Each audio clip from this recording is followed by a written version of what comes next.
Sean todos bienvenidos hoy a este diálogo organizado por la firma Aguirre Schwartz para hablar sobre los temas más relevantes sobre la prevención del blanqueo de capitales en el marco de la celebración del Día de la Prevención del Blanqueo de Capitales que se conmemora cada año los 29 de octubre. Me acompañan hoy los directores principales de la firma, Julio Aguirre y Roderick Schwartz. Bienvenidos, Roderick y Julio. Hola, ¿cómo estás, Almita? ¿Qué tal? ¿Cómo va todo? Hola, Alma, ¿cómo estás? Gusto saludarte. Bueno, gracias a ustedes por la invitación, pues tenemos mucho de qué hablar, como sabemos es un tema muy importante para Panamá, así que quiero empezar con Julio precisamente, quien me puede hablar hoy en el Día de la Prevención, ¿qué podemos destacar sobre Panamá? Mira, el tema de cómo el sector privado, cuando esto se le presentó por parte de la UNDOC como un evento que tendría, como bien mencionas, una fecha típica para poder resaltar los esfuerzos tanto del sector público y privado en materia de lo que representa la parte difícil de prevenir delitos precedentes y consecuentemente delitos de blanqueo de capitales, fue efectivamente recibido, acogido y como tú ves todos los años siempre existe una forma de poder resaltar que es una lucha, porque no queremos quitarle lo que ha sido lucha o combate como una de las referencias iniciales a esto. Es una lucha y combate, no se ha podido vencer, pero no obstante no nos rendimos y seguimos hacia adelante. El país entonces en esta materia trata enormemente de siempre mantenerse a la vanguardia y hacer los resaltos que corresponden para poder demostrar que somos un país cooperador. Si pensamos un poco en el momento que estamos en el tema de prevención, sabemos que el tema de la lista de países no cooperadores del Grupo de Acción Financiera Internacional ha sido un tema muy fuerte para el país. También otras listas como la de la Unión Europea, que también está dentro del tema de prevención de blanqueo de capitales, separando un poco del tema fiscal, que es otra de las listas que también está en la Unión Europea. ¿Cuál sería como tu diagnóstico del momento en que nos encontramos? Bueno, mira, a pesar de que Panamá presente una ley y leyes, así como reglamentos que realmente están alineados a los estándares, porque eso no tiene discusión, la parte de la efectividad es la que ha estado cuestionada. Ciertamente la efectividad de todos los países es un gran compromiso porque abarca no solamente el sector financiero, sino el sector no financiero, que en algunos países lo llaman el sector real. Este grupo realmente tiene toda la intención de poder cooperar y hacerlo, pero siempre hemos mencionado que cuando Panamá logró salir en el febrero de 2016, no alcanzó el grado de madurez para poder hacer que las reglamentaciones fuesen completadas e implementadas completamente.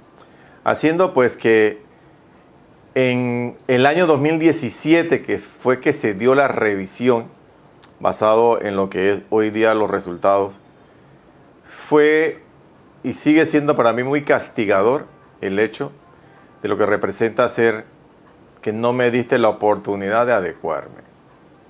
Fue demasiado apresurado todo para el país. Luego se le suma eventos que realmente fueron como gatilladores a poder mantener y seguir con ese estigma que nosotros se nos fue puesto dentro del periodo militar. ¿Se acuerdan que Panamá tuvo un periodo militar? Y en ese periodo pues, se dio algo que se castigó diciendo que era un narcodictador el que estaba y que se generaron pues, muchas cosas que tú ves inclusive hasta en las películas que se podía decir que estábamos siendo utilizados, pero era un periodo que se borró. Entonces ese periodo desapareció. Toda una limpieza de esos estilos mal manejados y producto de que, reitero, de un narcodictador. Pero nos quedamos con ese estigma y nos siguen sumando apreciaciones que todavía hay que discutirlas porque son apreciaciones que realmente no tienen un contexto claro. O sea, si tú te das cuenta, en el 2016, cuando sale el evento del grupo Wacket, y eso se menciona pues aquí en este diálogo, porque resultó ser un evento público, internacional, de gran impacto para el país, y hoy vemos que las empresas que en ese momento fueron incluidas, se dice que ya salen. Y también en la misma presentación y defensa que hizo el grupo Wacket desde el principio, haciendo ver que ahí no hay lo que se me está manifestando, pues hoy día está haciendo ver que la realidad es que no se estaba haciendo nada para poder llegar a ese calibre de calificación. Pero la gente no mira estos resultados, sino que se queda con el clavo. Al quedarse con el clavo dice, no, es que tú tuviste un caso. Sí, pero un caso que hoy día se te está demostrando que no es así. El otro evento que también fue coyuntural y que también se tiene que cuestionar fue el mal llamado Panama Papers. Un evento que sumó varias consideraciones políticas a lo interno del manejo que se dio del mismo. Algunas apreciaciones que si hoy día tú comparas lo que escriben del nuevo paper con características similares que le llaman Pandora Papers, al final te das cuenta que no hay una distinción entre uno y el otro, sino se mantienen los mismos señalamientos, pero hoy día se hace mención a otros países y a otras grandes firmas. Pero tú ves que ya los otros países y las otras grandes firmas ya presentan ya la claridad de decir, miren que eso que se está diciendo ahí, no hay que mirarlo con el tono y el contexto que se está colocando. Y esas son las cosas pues que si te pones a ver, son las que han sido acumuladoras de noticias negativas, pero que realmente no son realidades dentro de, si nos vamos a una condición expresiva de relativamente al 100%, sino que tiene sus cuestionamientos. No estoy diciendo que quiero defender, sino que quiero darle el tono que corresponde a que no hay unas realidades de mal uso, sino de malas interpretaciones. Pero esas son las cosas que han provocado que nos sigan todavía cuestionando. Y también cierro la idea, es que los problemas de otros países, y aquí puntualizo un tema que mencionaste, la parte impositiva. Los problemas de poder cobrar impuestos o hacer la gestión de impuestos en otros países no le está resultando efectiva a estos países, entonces buscan una condición de decir alguien es culpable de eso. Y lamentablemente se nos señala como uno de los países que hace que esa debilidad en gestión de cobro de impuestos pues sea como una culpa nuestra. Y eso entonces nos lleva a que nos ponen en la lista es por eso, por situaciones producto del estilo de interpretación que recogen de quienes deberían estar pagando impuestos.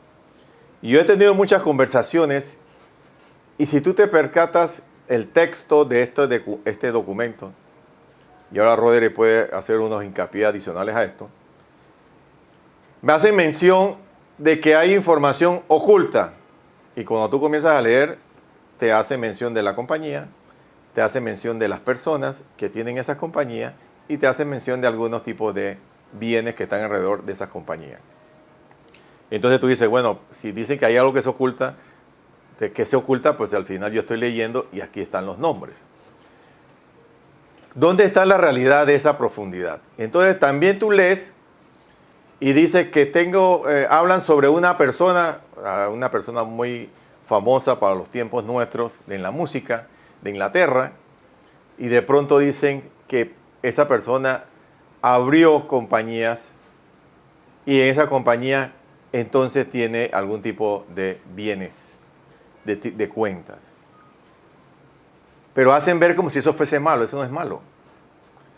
Porque si nos ponemos a ver la referencia de la mayoría que está ahí dentro del contexto legal, son personas que tienen todo el derecho de poder buscar la manera de diversificar o segregar lo que son sus riquezas, porque son gente de mucho dinero. Y si son de mucho dinero, quieren colocar su dinero en diferentes países para poder proteger precisamente el tema de jurisdicción. Entonces, esos son elementos que hacen que, lo que quiero resaltar, que hacen que se escriba y se diga cosas que realmente no son realidades o pueden ser discutidos. Pero pese a eso que se puede discutir y hablar, siempre aprovechan y nos colocan en listas, pero esa forma de colocarnos son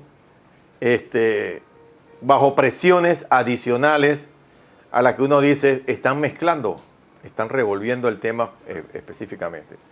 No sé, Rodi, si tú quieres Sí, me hacer gustaría, un hincapié sobre esto. antes de hablar de todos estos hechos y cómo nos está preparando como país para enfrentarlos, sí me gustaría conocer el punto de vista de Roderick sobre la situación en temas de prevención en que nos encontramos actualmente. Mira, yo veo un país en movimiento. Yo veo, y podemos todos ver un país que dentro de la agenda pública, política y el sector privado, de aquellos sectores que digamos que la prevención del blanqueo es un tema a considerar. Yo veo movimiento. Yo veo en estos momentos un país,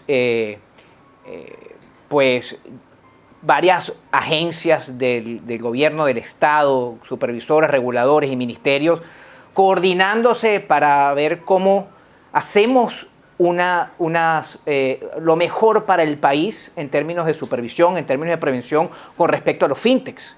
Veo un país desarrollando leyes y reglamentaciones futuras para, digamos, supervisar adecuadamente estas nuevas empresas. Veo al mismo tiempo un país que está dentro de su marco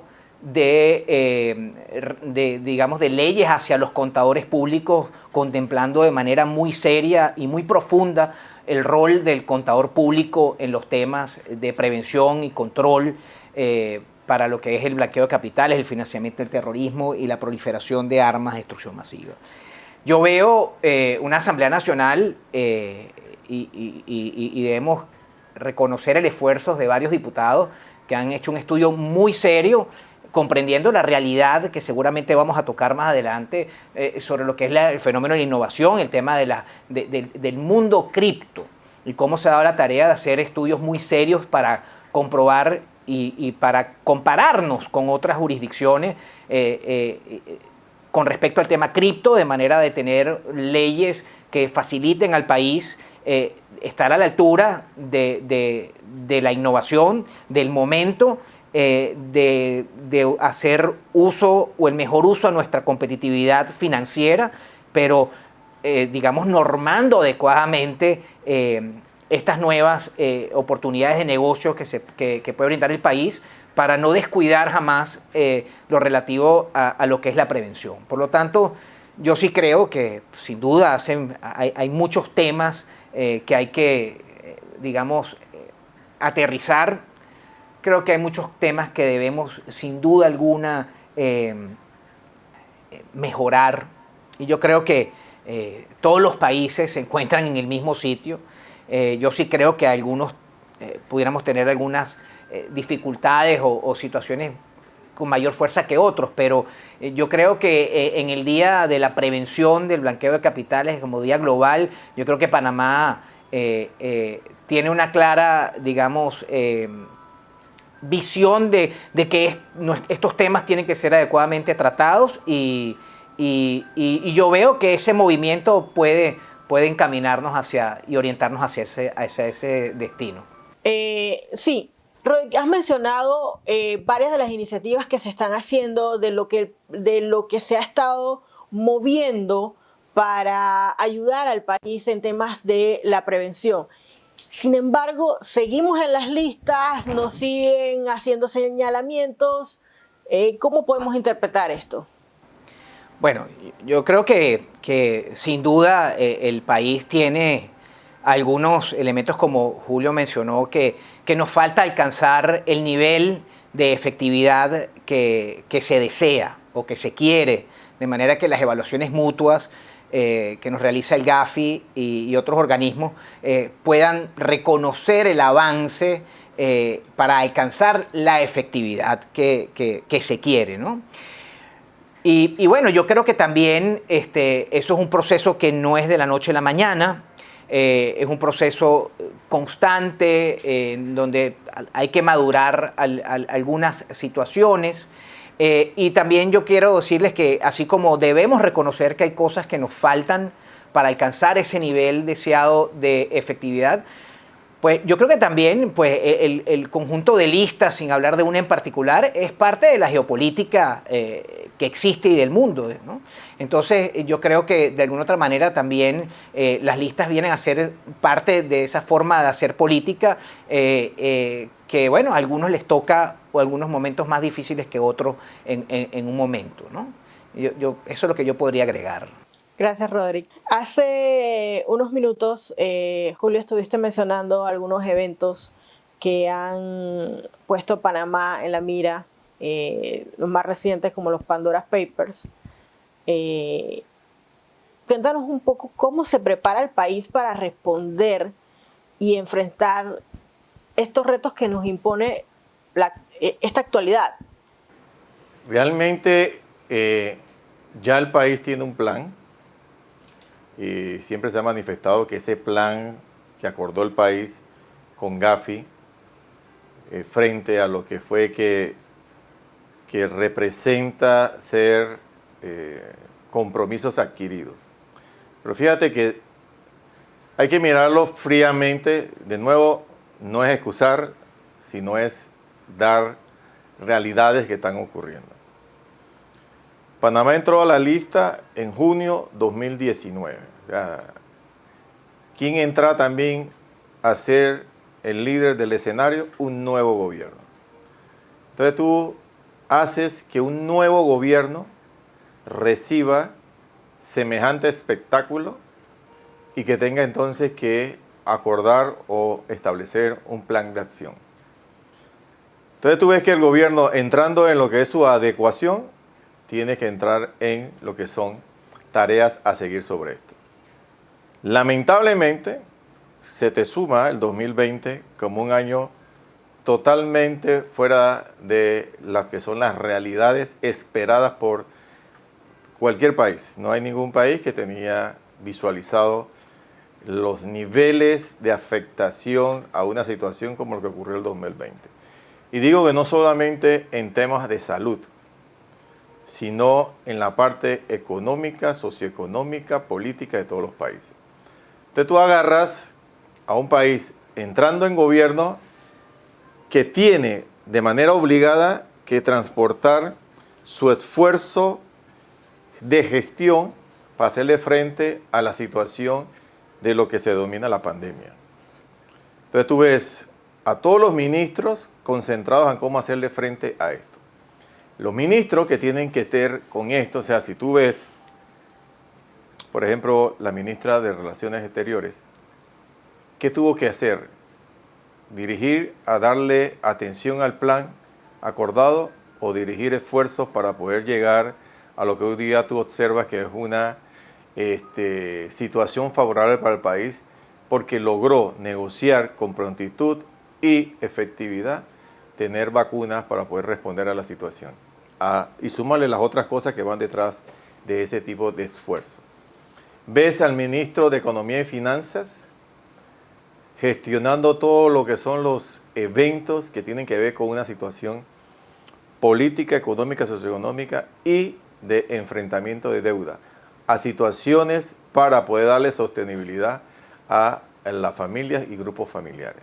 Lo que quiero resaltar con esto es que quienes tenían que liderar se vieron enfrentados a una situación de impacto y hoy día están retomando. Y fíjate que una de las cosas que se está retomando y que también fue puesto en el plan y que es realmente el plato fuerte de esto, es que la Superintendencia de No Financiero cambió su vestimenta a Superintendencia en el 2020. O sea, se cambió de nombre, pero no de poder. Porque como ahora se puede independizar del MEF frente a que los presupuestos están recortados y todas las situaciones que todos sabemos de lo que representa ser la estructura gubernamental. Son cosas que no, de nuevo, yo no estoy defendiendo, estoy diciendo, ponte en esos zapatos y dime si tú puedes lograr hacer una tarea que sea diferenciadora. No hoy, sino en el transcurso de ese evento. Entonces la superintendencia encuentra la necesidad de hacer una ley que tiene que ver con lo que llaman el poder recoger los beneficiarios finales, por darle el concepto propio que establece el estándar, como información entre la gente residente y esta superintendencia.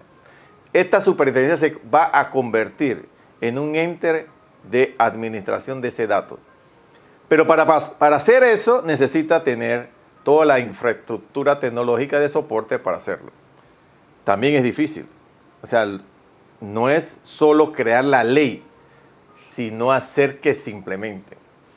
Entonces quiere decir que las leyes está la ley que hace la superintendencia, pero la superintendencia para poder vestirse y estar efectivamente como una superintendencia, le va a tomar su tiempo. Está la ley que tiene que ver con el trabajo de administración del beneficiario final, pero para poder hacer eso, le toca a la superintendencia lograr tener el software y la seguridad de esa información, la cual se complica cuando tú ves eventos de, no sé si tengo que usar la palabra robo o parecido, de información. Cuando tú ves un Pandora Paper y un Panama Paper, donde el punto focal es información que no fue obtenida de debida forma.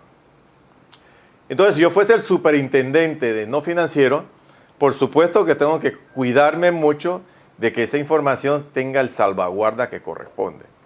Entonces, ¿qué quiere decir? ¿Qué te quiero decir con esto? La implementación para llegar a la efectividad y los resultados inmediatos esperados, de bocas resulta ser fácil, de realidades no. Y esas son situaciones que tienen que ponerse sobre la mesa. Y ahí es donde entra el hecho de que no se me puede castigar porque tengo menos un año. Realmente yo estoy ahora mismo llegando al año de gobierno con las características de poder tener la fortaleza de la implementación que se requiere. La gente tiene que tener en cuenta eso. Y yo creo que los corresponsales están claros sobre eso, porque la situación internacional de los stakeholders que tiene que ver con la parte transnacional del país no son hoy día como se comportaron en el 2014. Hoy te miran con otros ojos porque ellos entienden lo que realmente es el que sí estamos haciendo, pero hoy día la situación no nos permite cumplir el plan como se espera. Por supuesto, el país tiene que acelerar el paso. Acelerar el paso involucra pues tomar decisiones ya en firme, esperando también que la pandemia termine como evento internacional, porque imagínate que volvemos a echar para atrás con un golpe al hígado diciendo tenemos que volver a cerrar, tenemos que volver a cuidarnos como estaba ya por temas de salud. Eso haría todo un retroceso. Y cierro el punto diciéndote, reto inclusive hacia el sector no financiero. El sector no financiero es el más afectado en la parte económica con esta situación. Entonces tú le estás pidiendo a un sector financiero que tenga que hacerle frente a esta situación de tener costos incluidos en lo que son su estructura de medidas preventivas, cuando la situación económica de sostenibilidad de empleados hoy día está agravada y la cantidad de desempleos. Entonces, todos esos son eventos que hacen que el cumplir el plan no sea fácil. De nuevo, hay cosas que están alrededor de realidades acumuladas como país, sí. Pero el país, desde el 2015, ha demostrado un caminar de querer estar en el estándar internacional. Pero por más que hagamos, el punto medular de esto es tema impositivo. Reitero, el problema de impuestos de otro país se los están adjudicando como responsabilidad a países como Panamá. Por más que hagamos, en el momento en que se pueda decir que el tema de impuestos no se puede solucionar, y espero que se solucione con el nivel de acuerdo que se llegó internacionalmente del 15%, que sea un mitigante a esto. Mientras eso no se arregle, la situación siempre para nosotros será exactamente igual. Porque nos están llevando siempre a que tenemos problemas, somos culpables de los temas impositivos del resto del mundo. Julio, continuamos con el tema del Gafi. La semana pasada se dio la plenaria de octubre. Los resultados para Panamá, digamos que no han sido muy buenos. El resultado ha sido más presión, límite hasta febrero para cumplir con el plan de acción que ya está retrasado. Ahora bien, incluso se habla de caer en una lista negra. ¿Qué significa esto para Panamá? Bueno, mira, la noticia que es el resultado o la lectura de los resultados de la reunión plenaria de Gafi, efectivamente puso prácticamente un ultimátum. Febrero del próximo año debes traer respuesta ya concreta sobre lo que fue tu compromiso. El compromiso fue lo que Panamá acordó, el plan. Dicho plan realmente no está tan claro, pero ya uno está prácticamente anuente frente a las circunstancias de lo que ha tratado de hacer el país, que es el beneficiario final. La parte del beneficiario final hoy día está prácticamente en definiciones por parte de la Superintendencia no Financiero de lo que representaría ser su rol frente a tener un equipamiento tecnológico para poder recoger toda esa información de los agentes residentes. Pero esa parte ya implica todo un trabajo de desarrollo para poder presentarlo en febrero. Porque para mí es lo más complicado en cuanto a presentar. Más lo que implica aspectos fundamentales de lo que representa ser la parte de lo que los agentes residentes en esa materia tendrían que hacer y considerar, si nos vamos a la definición pura, el tema de transacciones, lo que involucra la parte de registros contables, que también hay una versión de modificación en la ley del 2016 que tiene que ver con registros contables de la offshore. Esos son los puntos que nosotros vemos álgidos en la materia de lo que son las características por las cuales nos definen como no cooperadores. Bien complicado, porque también hay un tema trascendental en decir, una cosa es cuando ya empiezan a establecerse nuevos lineamientos y otra cosa cuando son los persistentes. Si nos ponen que de aquí a febrero tenemos que tener todo lo persistente en línea con lo que se defina ya en las versiones finales de la ley, eso es difícil. Eso no se logra ni en ninguna realidad de ningún país. Pero si ya nosotros llevamos el planteamiento que ya está efectivamente montado el qué se tiene que hacer y cómo se tiene que hacer, y a partir de la fecha que se convierta ya en una ley de la República, se está haciendo, esa es la parte fundamental de decir, estamos cumpliendo como país. Hemos ejercido ya una nueva metodología y se cumple con el estándar internacional. Los otros elementos no debieran ser mayores contratiempos para decir que el país no está preparado para poder responder a las condiciones o los criterios internacionales. Pero efectivamente, que nos digan que nosotros vamos a entrar a la lista negra, porque como país no estamos cooperando, son temas que para mí todavía son chocantes. Son chocantes porque un país como el nuestro, que ha demostrado mucha cooperación, mucho desarrollo, y por ciertas variables me van a calificar como un país que en todo su entorno no está desarrollando las prácticas internacionales. Para mí eso sería un tema no aceptable. El país tiene que pelear esa posición. Tiene que ser bastante fuerte para poder decir el énfasis y la presión que me ejerces a mí, entonces se la tiene que ejercer a otros países que tienen situaciones similares en cuanto a beneficiario final. Gracias, Julio. Como efectivamente has mencionado, el país tiene que acelerar el paso en algunas realidades muy puntuales, muy propias de Panamá. Mientras hace todo esto, adicionalmente a esto tiene que ir mitigando el tema del sector de la economía, de los golpes que ha traído la pandemia. Y adicional, estamos viendo que el mundo vive procesos importantes de innovación. Entonces son procesos en que Panamá también tiene que enfrentar y que tiene que responder, ¿no?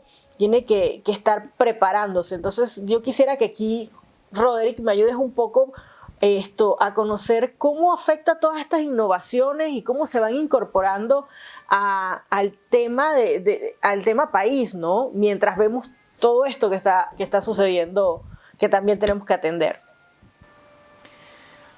Mira, yo creo que la innovación como fenómeno o este proceso de innovación que vivimos, que ya hoy se habla de la cuarta revolución industrial, va a ser sin duda algo que nos va a ayudar a salir, digamos, del problema de la efectividad con una mayor posibilidad.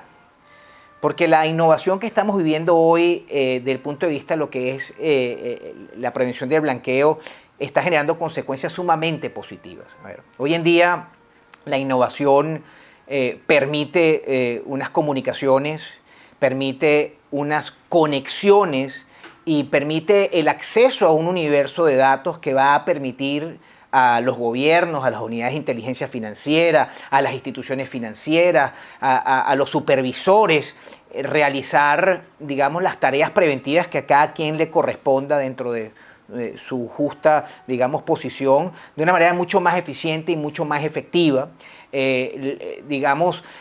Hoy en día pues se habla de la cantidad, digamos, de inversión o de dinero que se tiene que invertir en el mundo para la prevención del blanqueo de capitales.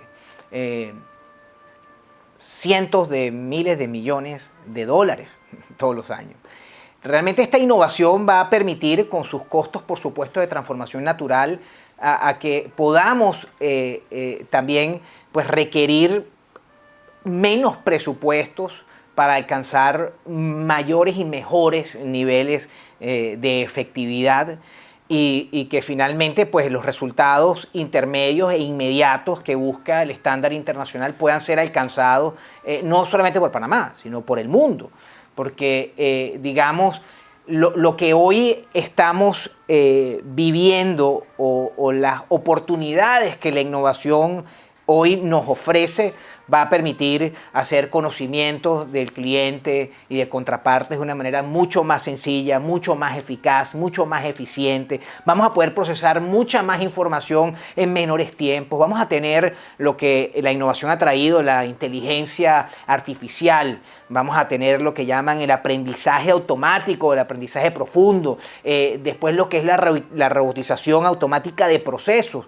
Lo cual va a permitir que esas cosas que hoy en día se hacen de una manera, se hacen manuales o que toman mucho tiempo, mucho esfuerzo o mucho presupuesto y que no todas las instituciones están en capacidad de hacerlo, tanto las públicas como privadas, y no estoy hablando exclusivamente en Panamá, pues todo ello va a fortalecer el sistema preventivo mundial.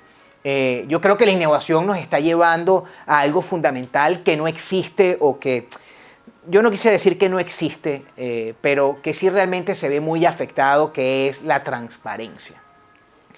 Yo creo que la innovación, y estoy seguro que la innovación, y hay muchas muestras, sobre todo eso que nos deja, o que el Bitcoin nos ha dejado, que no es el Bitcoin en sí, sino el blockchain, por ejemplo.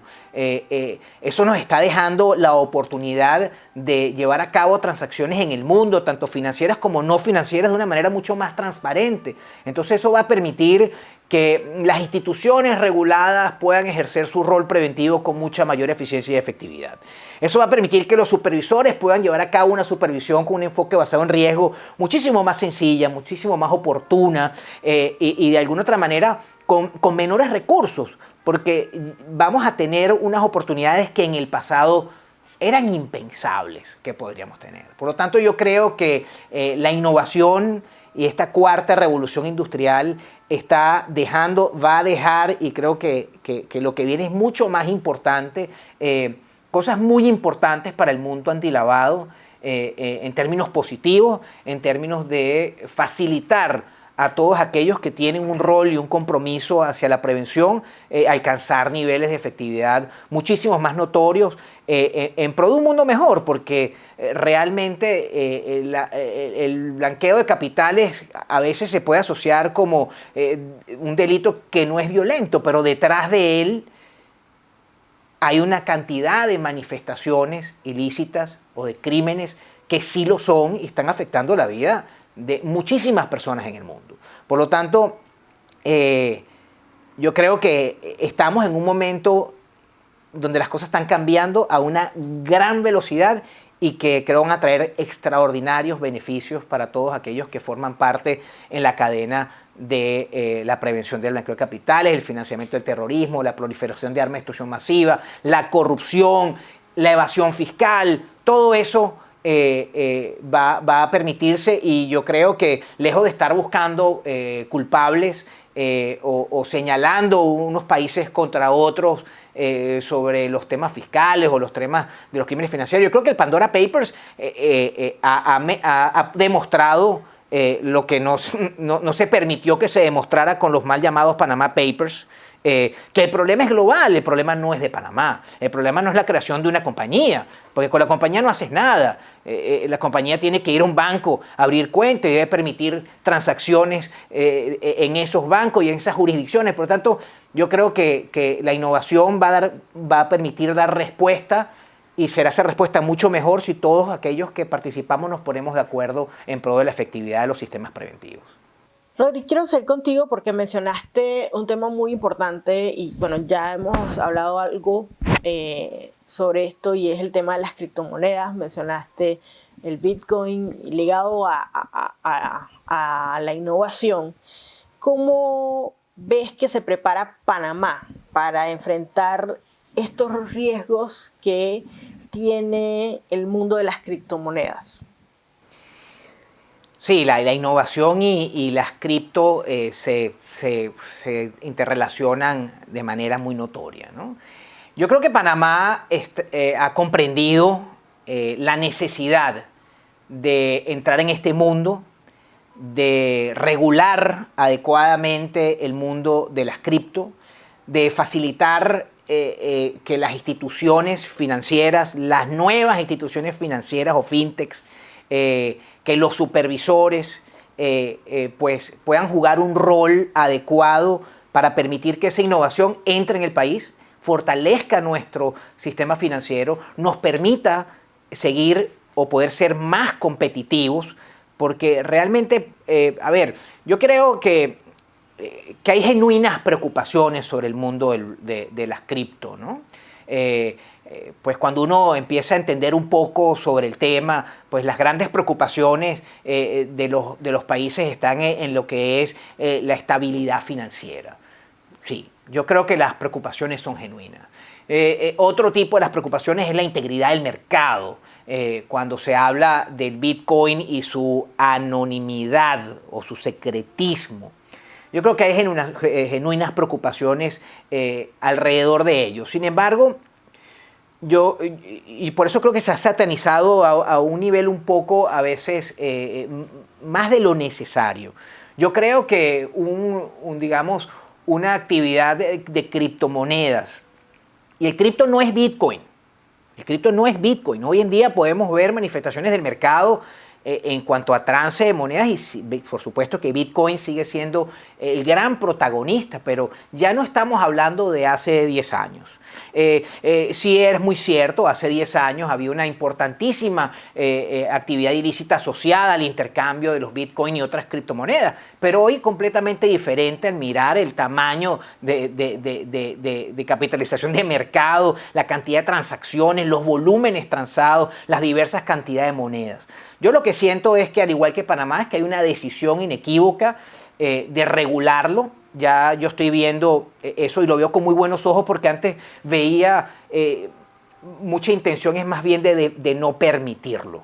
Y yo creo que eso es un gran error, y mucho más hoy en esta capacidad y acceso que tenemos hoy los ciudadanos del mundo a través de la tecnología y los teléfonos inteligentes. Entonces, yo creo que Panamá se está preparando bien. Yo quisiera decir que bien con vista a la ley cripto, el proyecto de ley cripto que está circulando. No tengo en estos momentos mayores detalles realmente de cómo va ese proceso, pero sí tuvimos a bien revisar el proyecto de ley y nos parece un proyecto que se tomó, los diputados encargados de esto se tomaron su tiempo en comprender el fenómeno, entender qué está pasando en América Latina, qué está pasando en el mundo, y realmente dar de alguna otra manera paso a que nuestro sistema financiero empiece a adoptar estas nuevas digamos, formas de innovación, nuevas formas o medios de pago, nuevo trance de activos, y ya podemos empezar a ver manifestaciones muy claras en el mundo, y creo que Panamá está muy próximas a llegar, de cómo se está ya diciéndole a las instituciones financieras de que ya no veamos el cripto como algo, el mundo cripto como algo raro, que ya inclusive hay reguladores pronunciándose, en el caso de la OCC en los Estados Unidos, por ejemplo, de permitirle a los bancos que pueden servir de custodios de monedas, bien sea criptomonedas tipo los stable coins, muy importantes, y al mismo tiempo también llamados a hacer partnership, a buscar formas de asociación con el mundo cripto y con el mundo fintech, de manera tal que yo veo hoy un mundo ya un poco más abierto a permitir que el blockchain, que las criptomonedas puedan entrar. Y yo creo que, como se los mencionaba anteriormente, nosotros en la firma hemos estudiado esto de muy de cerca. Creo que esto va a traer muchas cosas que van a permitir inclusión financiera, van a permitir medios de pago muchísimo más económicos, mucho más rápidos, mucho más efectivos y eficientes, y lo más importante, muy transparente. Porque cuando se habla del mundo cripto, se asocia inmediatamente a las cadenas de bloqueos, a los blockchain, y lo que podemos ya reconocer del blockchain es su nivel de transparencia. Por lo tanto, esto va a permitir que los sistemas financieros sean mucho más eficientes, mucho más transparentes, y por lo tanto los riesgos de la integridad del mercado no se van a ver, digamos, afectados, y con una adecuada supervisión, una adecuada regulación, vamos a poder lograr también dar paso a el mundo cripto con una estabilidad financiera. Yo comprendo muchos gobiernos y estados que pueden pensar que podrían estar perdiendo parte de lo que es su rol y ejercicio monopólico de la política monetaria. Esto yo también lo puedo comprender, pero yo creo que hay cosas mucho más importantes que va a dejar todo esto, como la democratización digamos, de las finanzas descentralizadas, la inclusión financiera, y que nuestro sistema financiero, que tiene que seguir siendo competitivo para poder seguir ocupando el rol que ocupamos en la región, pueda realmente dar paso a estas nuevas formas de medios de pago, de activos o de activos digitales o criptoactivos, como se le denomina. Gracias.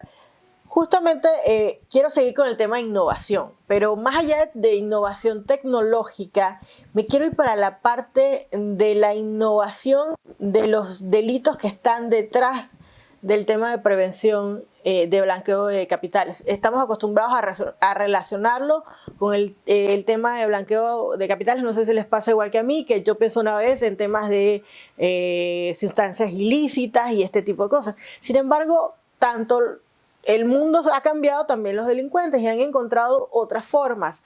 Hablo de comercio ilícito, estamos hablando de cigarrillos, estamos hablando de medicamentos, estamos hablando de muchos productos.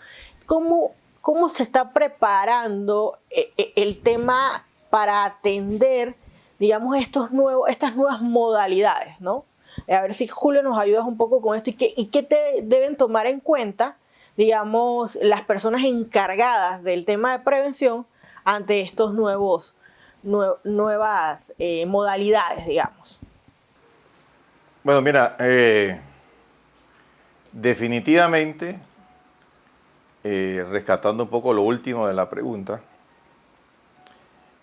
el profesional de prevención tiene y está obligado a estar siempre enterado de lo que son los delitos precedentes al blanqueo de capitales, como se llama en Panamá, así como la tipología del financiamiento de terrorismo, entendiendo la conducta de esos delitos precedentes.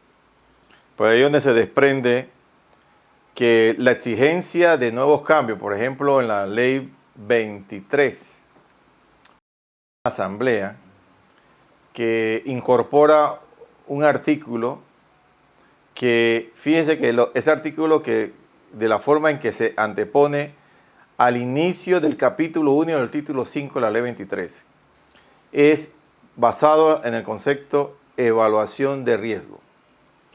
Y ese ejercicio que te exigen en ese artículo, si ustedes se leen bien el artículo 26 como está hoy día, ese artículo como está hoy día te busca la identificación o evaluación de los riesgos de los clientes, productos, servicios, canales, y te dice canales, ubicación geográfica, tanto del sujeto obligado como del cliente y del beneficiario final. Y te dice por separado y en combinación, haciendo ver entonces que el entender los delitos te permite crear medidas preventivas. Si ustedes se van al decreto ejecutivo 363, el artículo número 1 del decreto ejecutivo 363 establece como primera definición o primera introducción a la reglamentación el delito precedente, y te llama ¿qué es delito precedente?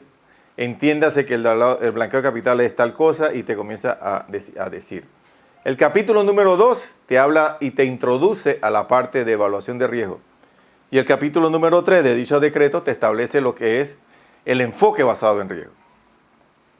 Con lo cual, atendiendo a la parte inicial de tu pregunta, los cambios que son parte de lo que establece la conducta delictiva es de obligado entendimiento de las personas, porque estamos hoy frente a que la conducta delictiva, que era de cara a cara, de calle, hoy día se está transportando a una conducta delictiva digital, basado en tecnología.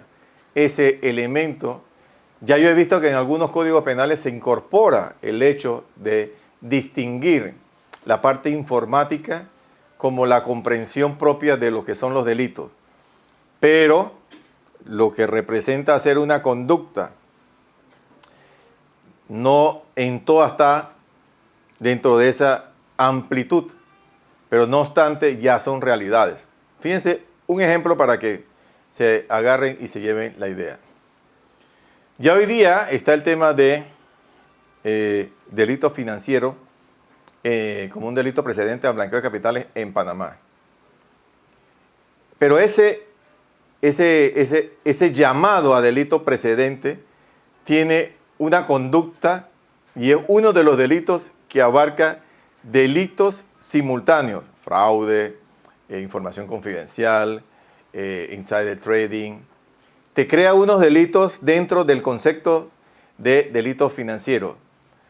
Pero ese tema del delito llamado información confidencial se agrava hoy día cuando el aspecto de control que se manejaba en las diferentes empresas dentro de un concepto tecnológico centralizado, hoy día se ha descentralizado.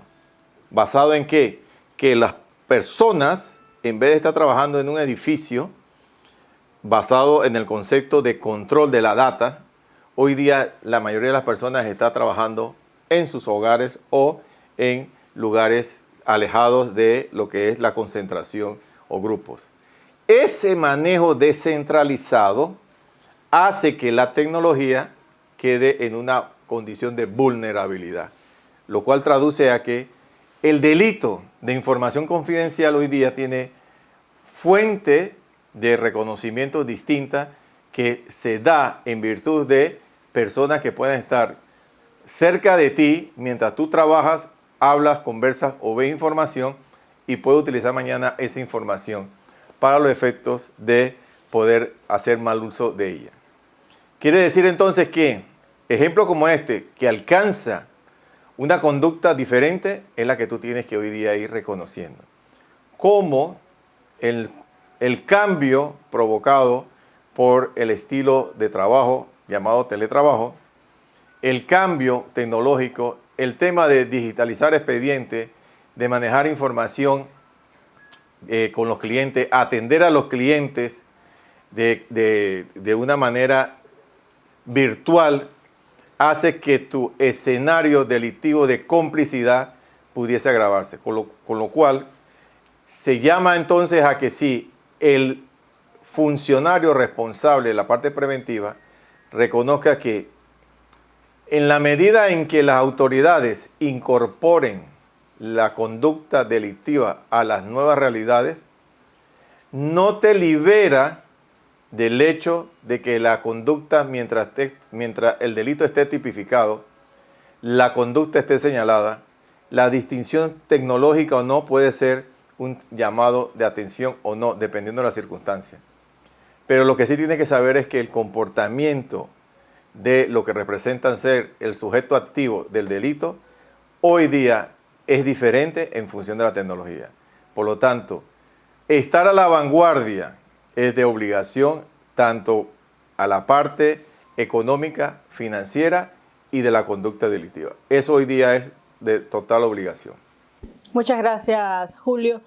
Bueno, este tema es muy interesante y hay muchos aspectos por ir, digamos, por tocar, por hablar. Pero bueno, tenemos un tiempo limitado muchas veces para hacerlo. Lo que podemos hacer es seguir conversando en próximas ocasiones, pero quiero cerrar con una pregunta. Voy a empezar con Roderick, luego quiero que Julio la complemente. Y es que hablemos un poco de historia, ¿no? Luego de 30 años de vigencia que tienen los estándares del GAFI, se ha avanzado mucho. Se han alcanzado importantes logros que han sido muy positivos. ¿En qué áreas se debe trabajar con prioridad? Como dije, empiezo con Roderick, que me puedes ayudar en esta pregunta, y luego para que Julio nos complemente. Gracias, Alma. A ver, sin duda, pues lo principal es trabajar sobre la efectividad. Hoy todavía, luego de 30 años, reportes muy serios hablan que apenas somos capaces de quitarle a la delincuencia organizada transnacional cerca del 1% de lo que producen. Por lo tanto, seguirán siendo fuertes al manejar esa inmensa cantidad de dinero, ¿no? Sin embargo, yo creo que bueno, el tema de la efectividad es muy importante, sin duda, para seguir trabajando. Sin embargo, también yo pienso que vale la pena poner sobre la discusión lo que son las consecuencias no deseadas de los estándares internacionales dirigidos a lo que es la prevención del blanqueo de capitales, financiamiento de terrorismo y proliferación, ¿no? Y es que luego de 30 años estamos viendo también consecuencias de esos estándares que no son cosas tan positivas, sin restarle la importancia a todo el elemento que es positivo de los estándares internacionales. Hoy en día hay un problema de la exclusión financiera. Los estándares internacionales digamos, esa necesidad orientada al conocimiento del cliente, a los requerimientos, pudiera ser una de las causas por las cuales hoy tenemos, al menos en América Latina, más del 50% de la población excluida de los sectores bancarios. También la preocupación por el delito de lavado, el financiamiento del terrorismo, la proliferación, la corrupción y todos estos, digamos, crímenes financieros que muy bien mencionaba Julio, toda esta presión y las multas que han ocurrido, etcétera, también ha generado un fenómeno, digamos, que es el de-risking o esa interrupción o esa no ofrecimiento de relaciones de corresponsalía bancaria internacional que facilitan y permiten, digamos, muchas transacciones. Eso ha generado, pues, como consecuencia esa incapacidad de interconectarnos financieramente en un mundo que es global. Sin interconexión eso tiene grandes problemas. Por lo tanto, esa falta de acceso internacional también ha traído otras consecuencias como lo que es una afectación del comercio internacional. Eso también ha afectado o ha de alguna otra manera fomentado la creación de probablemente de economías subterráneas, que no estoy hablando de economías ilegales, sino economías subterráneas que han tenido que buscar, digamos, mecanismos o medios no tradicionales por encontrarse en una incapacidad de tener acceso a los medios tradicionales. Yo creo que eso es algo importante que hay que intentar también conversar.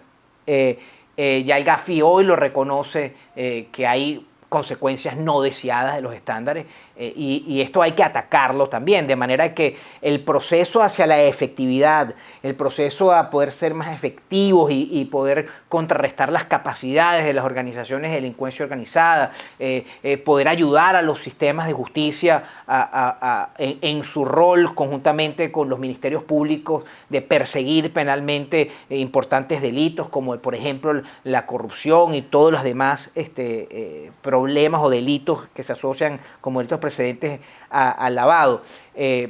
Sin duda eso hay que atenderlo porque esto también está afectando la transparencia y al no haber transparencia es mucho más difícil poder combatir el crimen financiero. Entonces, luego de 30 años yo creo que el balance, por supuesto, tiene cosas extraordinarias y muy positivas que mencionar, reconocer, enaltecer y felicitar, pero al mismo tiempo no hay que olvidar aquellas cosas que no están permitiendo ayudar a salir de la pobreza, a tener mercados más transparentes, a fomentar el comercio exterior, el comercio internacional y a que los no bancarizados puedan sumarse como una medida para inclusive ayudar a salir de la pobreza, que es uno de los grandes problemas que afecta al mundo, ¿no? Bien, particularmente nosotros podemos visualizar, como les dije al principio, que Panamá, frente a lo que es el estándar internacional, las reglas internacionales, está generando un tema de estar a la vanguardia. O sea, las leyes y los reglamentos se adaptan a la vanguardia estándar internacional. La efectividad en la que sí tienen que presionarse, porque se puso ya como una ley, es lograr que la estructura tecnológica para la superintendencia no financiero, que tiene que responder a la parte del beneficiario final, pues se logre implementar. Porque acuérdense que ese es hoy día el punto focal para Panamá. No miren para otros lados porque realmente el problema que enfatiza todo y que se menciona inclusive hasta en Pandora, en Panama Paper, es el tema de las sociedades. Lo que le llaman la recomendación 24 y 25, empresas jurídicas y otras estructuras jurídicas. Ese es el punto hacia Panamá. Entonces, si la superintendencia logra, y no lo estoy acelerando, pero sí es un tema que sabemos y entendemos que es delicado, pero en el momento que logre hacer eso y que se cree la vía de comunicación y de intercambio de datos, entonces eso se mostraría ya una implementación, un hecho de importancia para poder responder a aquellas asistencias internacionales que son hoy día también una debilidad. ¿Debilidad de un tiempo para acá? No. Debilidad de información del pasado, que aquí también tienen que tomar en cuenta estamos creando un alcance de ley hacia un sistema o tipo de economía de hace muchos años. O sea, eso también tienen que tomarlo en cuenta. Pero esa información se va a lograr tener en todo momento en la disponibilidad automática que está prevista en esa ley. Lo otro en esa misma línea es que la parte de lo que representa ser el país tiene que mostrarse más. De hecho, yo sí soy uno de los que siempre trata de decir, ¿cuándo vamos a actualizar la evaluación nacional de riesgo? Toda vez que esa evaluación es el año 2017, se le incorpora un capítulo, creo que es el capítulo 5, que tiene que ver con financiamiento de terrorismo, en el 2019. Pero realmente cuando tú lees la evaluación está basada en lo que era la fotografía del 2017. Pero la película de hoy día es diferente. Entonces nosotros estamos fallando de que no mantenemos una evaluación nacional de riesgo actualizada, con información real, a la vanguardia, clara de las situaciones, que realmente permite explicar el contexto riesgo país. Entonces, sí se pone de manifiesto la necesidad de que esto, que se llama Evaluación Nacional de Riesgo, no es un documento estacionado en el tiempo. Es el documento que le permite al país lograr que los lectores internacionales comprendan al país y vayan haciendo sus comparaciones y sus análisis de concentraciones donde realmente debe haber un efecto local o internacional. Cierro entonces haciéndole también un aspecto de importancia, es lograr que la parte de mantener una conversación como país con aquellos que son nuestros stakeholders internacionales en materia de lo que es el aspecto transnacional, como bien se hizo en el 2019 cuando el gobierno con el sector privado se acercó a los bancos corresponsales y comenzó a expresar lo que realmente es la línea de pensamiento y característica del país. Eso logró una apertura de conversación. Sí, ¿y qué te dicen los corresponsales hoy día? Te falta cumplir el plan. Te entiendo, te comprendo, pero te falta cumplir el plan. Ese diálogo constante y con una visión estratégica que cumple exactamente lo mismo que está dicho en Gafi, que una cosa es que cuando tú haces la evaluación nacional de riesgo y reconoces cuáles son tus riesgos, inmediatamente tú haces una estrategia nacional. 2 documentos estacionados en el tiempo. Solamente actualizando esos 2 documentos con la frecuencia que corresponde, tú venderías mejor lo que realmente dices y demuestras que se está haciendo. Pero si no lo dejas sentado por escrito con un tecnicismo expresivo, el lector de afuera va siempre a estar manifestando ideas del pasado. Porque les reitero, léansela y ustedes van a ver que dicen cosas del 2017 que hoy día ya no son realidades. Hay cosas mucho más expresivas y de demostración que si se coloca ahí, pues daría valores realmente sustentables a las características propias del país, que en el lenguaje de Gafi se llama contexto riesgo país. Gracias, Julio. No me quiero ir, no quiero despedir este evento sin hablar un poquito más del tema, un tema muy actual, que es el tema de los Pandora Papers, que fue revelado hace muy poco. Y se habla mucho de las sociedades offshore y el papel de ellas, ¿no? Son las sociedades offshore son ilegales, digamos, y ¿qué efectos puede tener esta nueva investigación, Pandora Paper, en las firmas de abogados del país? Ok.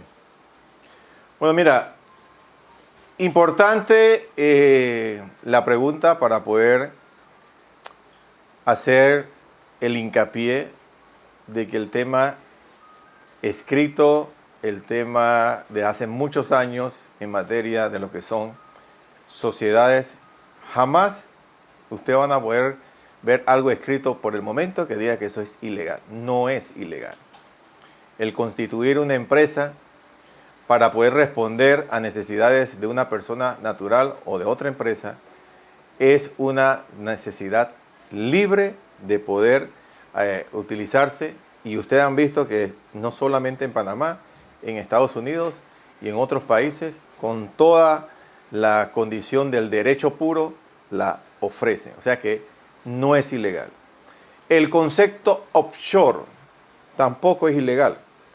Porque fíjense, el offshore está distinguido hacia lo que es que en Panamá se constituye la empresa y que esa empresa pues tiene una condición de uso sobre bienes, muebles, inmuebles o activos de una persona en otro país, basado en el siguiente principio. Una persona puede estar en un país generando sus actividades normales o de profesión, y esa persona entonces quiere proteger sus activos en una jurisdicción. Y eso es algo totalmente abierto y claro en todos los países. Es decir, la persona constituye la empresa y a través de lo que representa dicha constitución, hace entonces que se titula los activos o los bienes en nombre de esa empresa. Esta persona entonces pasaría a ser el accionista o el fideicomitente o el fundador, dependiendo si usa personas jurídicas u otras estructuras jurídicas. Totalmente transparente. ¿Y por qué les reitero eso?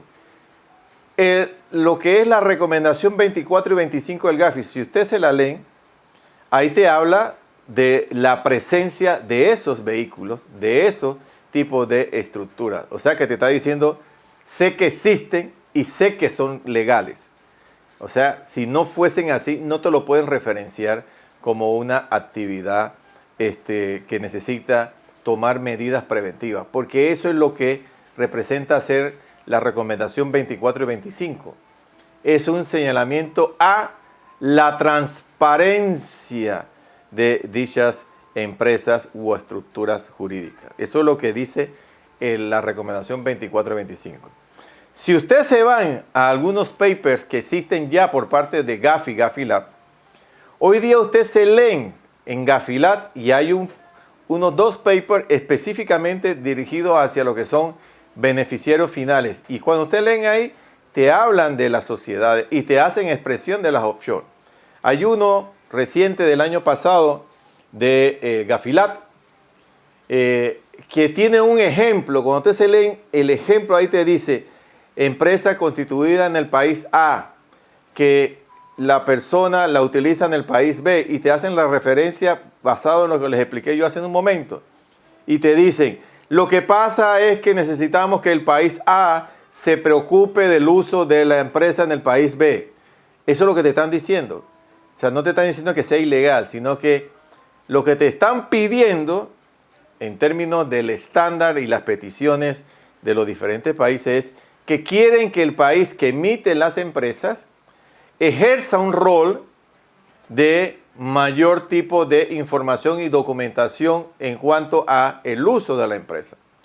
Por eso es que ustedes ven que la Ley 52 del 2016, que tiene que ver con lo que se denomina registros contables, tenga una profundidad o alcance adicional a la modificación que ustedes ven que se introduce hoy día como un proyecto de ley en abril de este año en la Asamblea, donde hacen que esa ley, en ese sentido, haga que estas empresas tengan condiciones de mucho más fortaleza y de presencia documentaria sobre lo que son los registros y la parte financiera. Eso es lo que están buscando.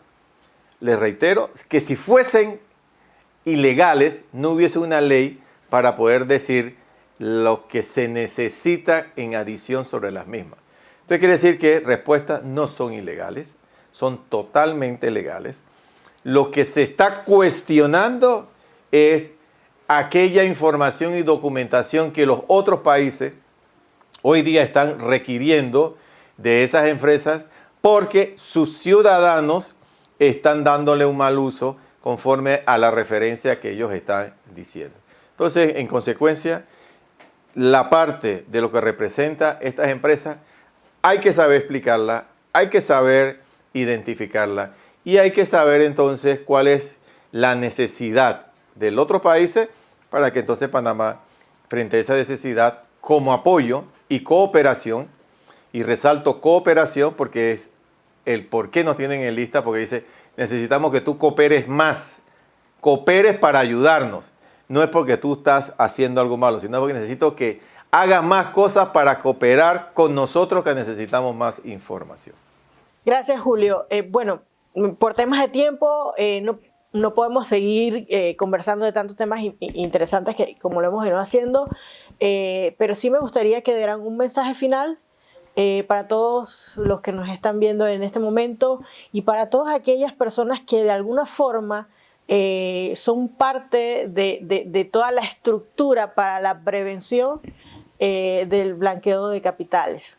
Empiezo con Roderick.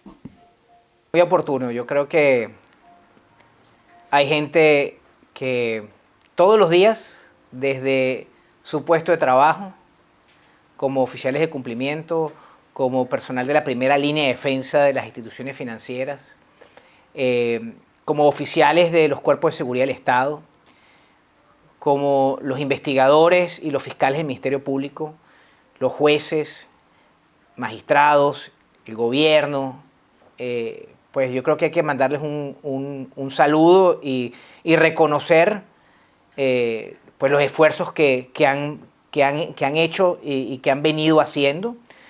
Y bueno, también pues sincerar de que todavía queda mucho por hacer y que pues de eso se trata, de seguir andando.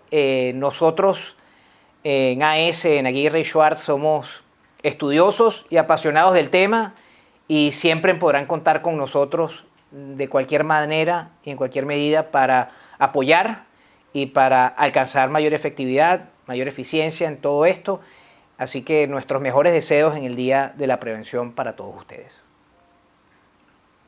Fíjense, una cosa que creo que es necesario para todos nosotros es que realmente sepamos ser más críticos de las expresiones internacionales hacia el país, con ese nivel de ser crítico técnico, para que documentos que generen discusión se puedan inmediatamente tener respuesta para poder hacerle frente a esos malos pensamientos.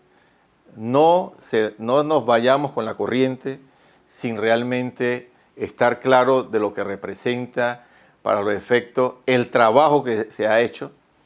Los que estamos metidos en este tema de hace muchos años reconocemos que hay trabajo. Hemos comparado el trabajo de Panamá con otros países y hay una evolución significativa. El país lo ha hecho. Muchos países tienen cosas también que son cuestionables. Hay países que tienen temas de drogas de hace muchos años, tráfico de drogas de hace muchos años, países que tienen consumo de drogas de hace muchos años, países que tienen que ver con temas de otros delitos precedentes de hace muchos años. O sea, todos los países tienen hoy día un tema que no han podido solucionar. Entonces, pero ellos están siempre luchando para defender la forma en que están logrando esa lucha. Hagamos exactamente lo mismo.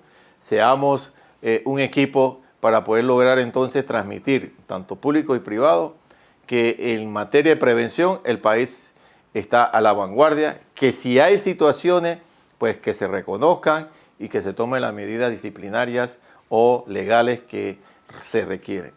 El Día de la Prevención es un día de importancia para poder hacer catarsis, poder pensar bien, poder analizar y poder visualizar lo mejor para el país y para los profesionales que están en esta materia. Saludo de parte de Aguirre Schwartz.